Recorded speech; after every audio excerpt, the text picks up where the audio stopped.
Hello, everyone. I'm Ari Povich, and welcome to this special edition of A Current Affair. The Sharon Tate murders.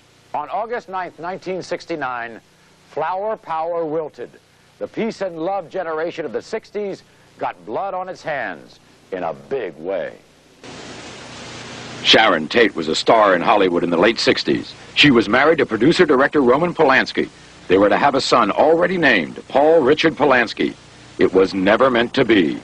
4 members of a sick group called the Manson family invaded the Tate-Polanski household and slaughtered Sharon, her unborn son, and 4 other human beings.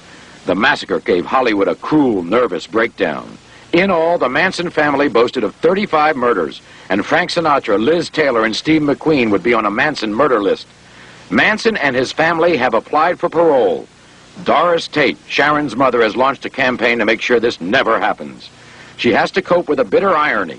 Charles Watson, a leader of Manson's brutal brigade, the man who robbed Sharon and her child of life, has fathered 2 children while in jail. And Susan Atkins, the woman who actually killed Sharon, has had the bizarre comfort of a sex life while in prison.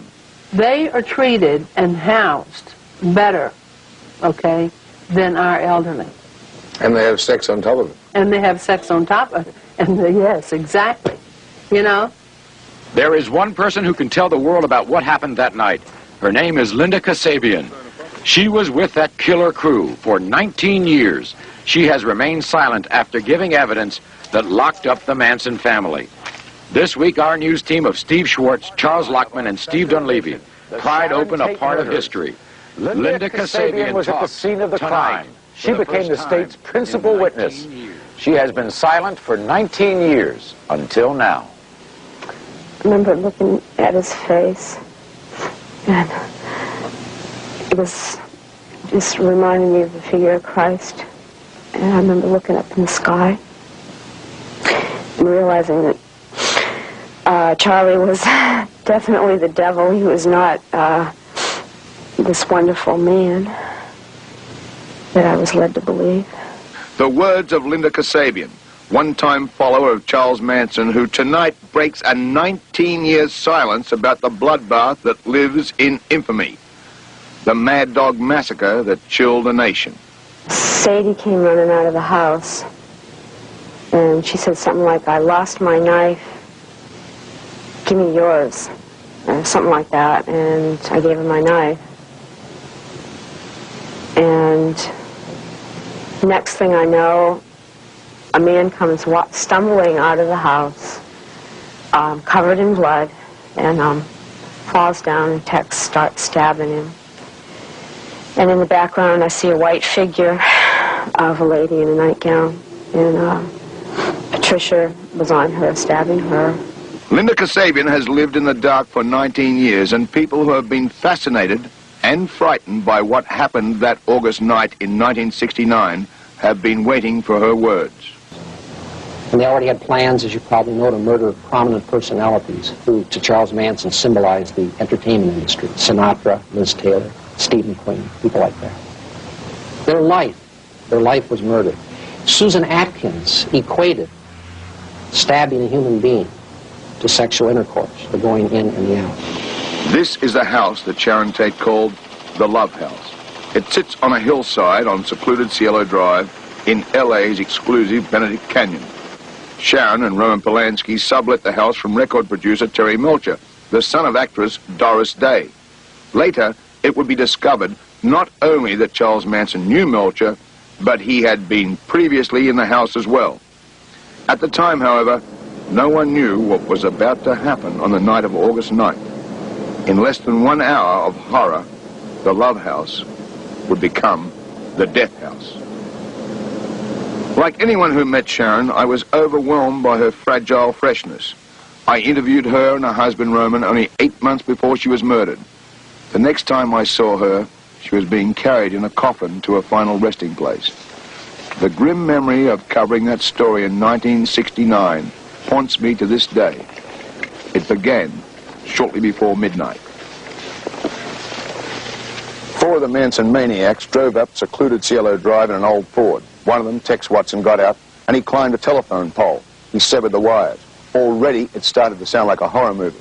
Now, the four of them feared that this gate here was electrified, so they climbed over this embankment and swarmed into the Tate household with commando-like precision and proceeded to rewrite criminal history in blood.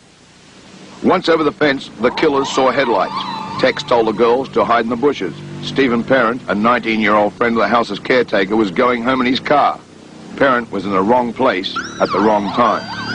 When the car got right up to us, Tex jumped out, shot the person in the head.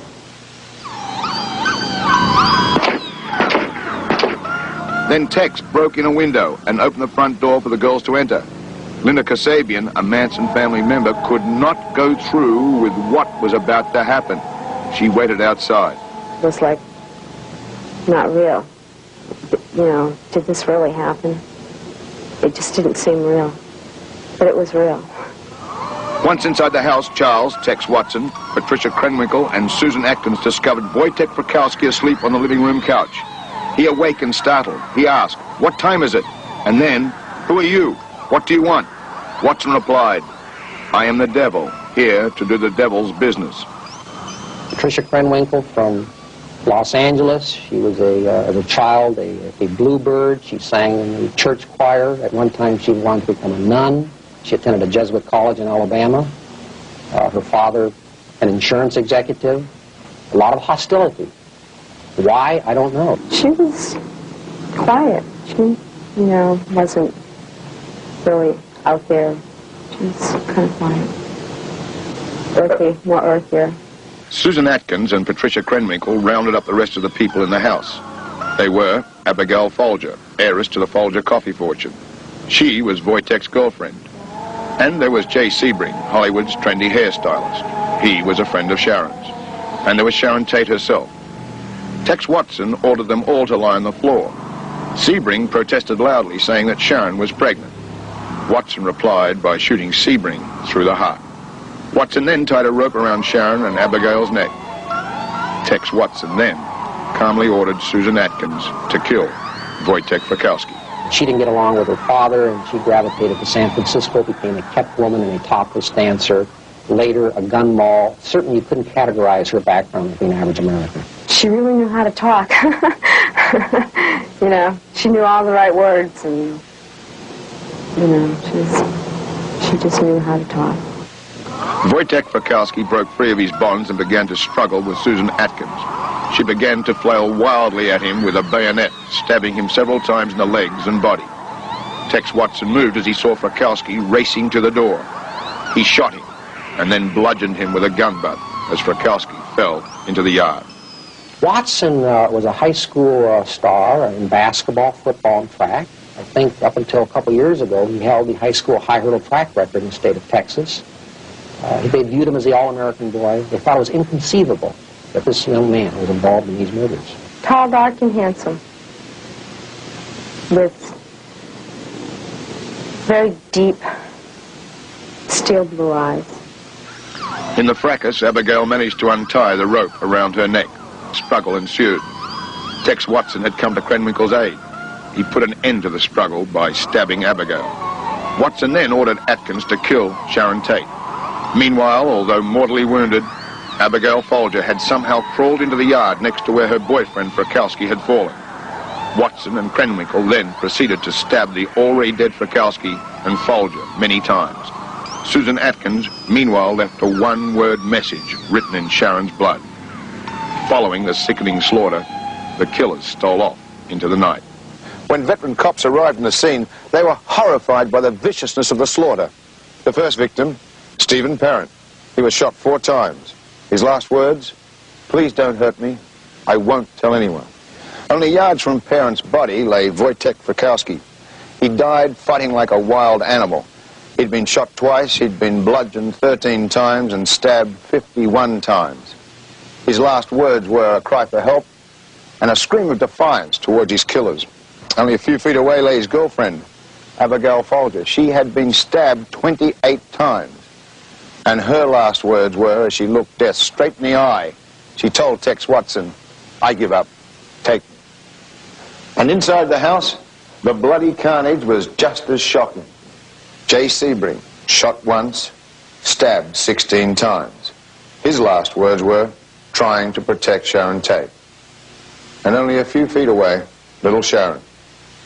Sharon and Jay were tied together by a length of rope. She had been stabbed 16 times. Sharon was 8 months pregnant, and her last words were, please let me go. All I want to do is have my baby. The following night, Manson killers struck again at the home of Lino and Rosemary LaBianca, killing the innocent couple in an equally senseless rampage.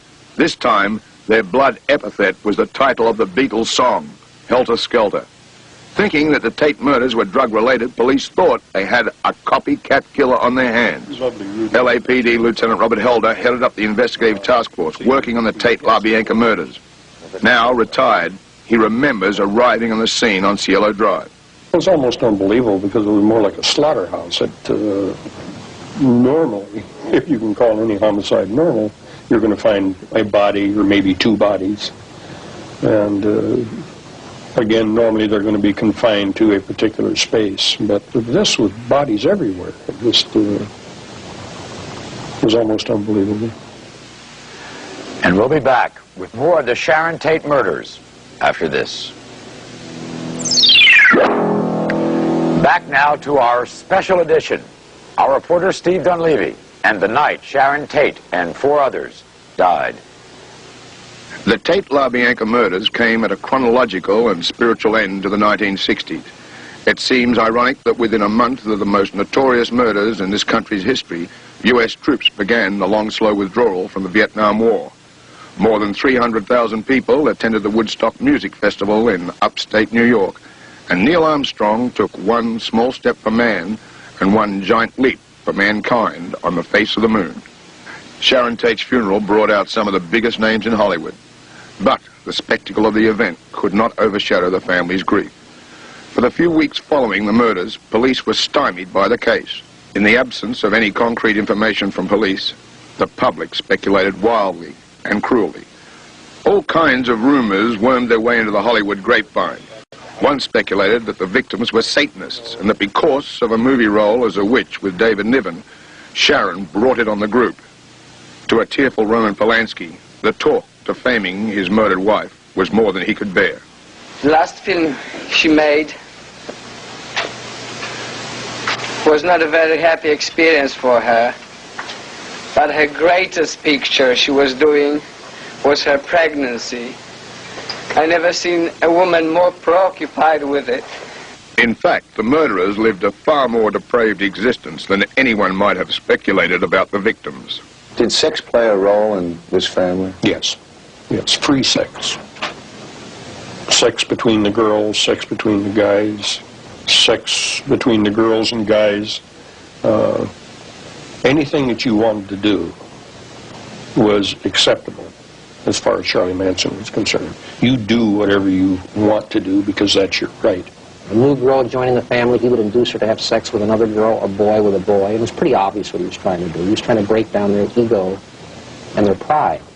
They were having orgies all the time, but what was happening? What was happening during these orgies? Well, Manson was the maestro, conducting what everyone else did. No one else touched anyone else or kissed anyone else or made love to anyone else unless Manson told them to do so.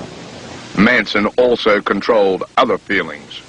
Each and every one of us was asked if we had any remorse. And I wasn't sure how I should react to Charlie asking that. And I just kind of followed suit with everybody else, no remorse. Sharon Tate's mother, Doris, attends parole hearings for the Manson killers. Doris wants to make sure that no Manson murderer ever gets out of jail. They are even less than animals. When an animal kills, he kills to eat. What did these people kill for? That's what I don't understand. I will never understand why one human being wants to kill another. Charles Manson, Susan Atkins, Patricia Krenwinkel, and Tex Watson had their death sentences reduced to life imprisonment. And where there's life, there's more. Susan Atkins has remarried. She has conjugal visits. She's co-authored a book. She says she's very happy. And when you stop to think of what she did, it says something about justice in America. From those conjugal visitations, Watson has had 2 children. Are you telling me Yes, I that am. Tex Watson, the leader of this terrible massacre, has conjugal rights? Absolutely. He has a right to make love to a woman while in jail. Absolutely. And what has come out of that? If we define justice as giving a person his or her due, be it praise for a good deed or punishment for a crime, justice has been frustrated in this case. Susan Atkins has beaten the rap. Lieutenant, what would you say right now if you came face to face with Charles Manson? As far as I'm concerned, the man is already dead. You know, and I hope he lays in there and rots. That's... You get no sympathy or anything from me. The man's a piece of garbage. What would you like to tell the Tates? I'm really sorry. I know sorry doesn't come close to it. It all seems inconceivable that the last time I spoke to Sharon, and she talked about her dreams of having children, that it would all end here. Beautiful Hollywood cemetery of the Holy Cross, surrounded by late great movie stars like Rita Hayworth, Jackie Coogan, and Bing Crosby. Buried with her as her unborn child, Paul Richard Polanski, who was robbed of a chance of life by people who today are alive and well, and who, save for a moment of black-hearted evilry, he'd be almost 19 today. It all doesn't really seem fair. What is your finest, happiest memory of Sharon?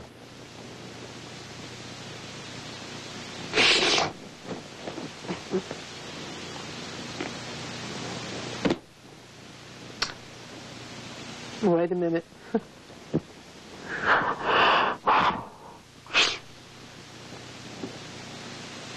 I cannot allow myself that privilege. We'll be back with more of A Current Affair after this.